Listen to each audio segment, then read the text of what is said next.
Something about Ibong Adarna, yung characters, and yung nare-read natin so far. Ang storya ato ng Ibon Adarna. Ang Ibon Adarna, magandang-gandang ibon. There was yung hari na ato, may 3 anak. Ang pangalan ng isa, si Pedro muna. Nakasakit ang tatay nila. Sabi ng doktora, may isang cure na dito. Ang ibon dito, Ibon Adarna. Ang Ibon Adarna, siya, magandang-gandang ibon. Doon nakatira sa mountain na magandang puno. Si Pedro gusto niya mapunta.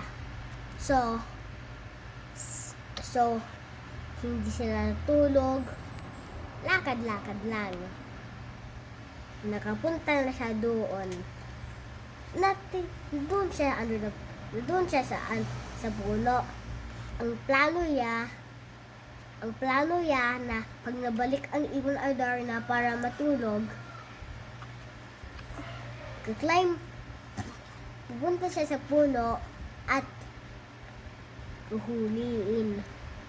Natiis siya ng tulog, pero ang Ibon Adarna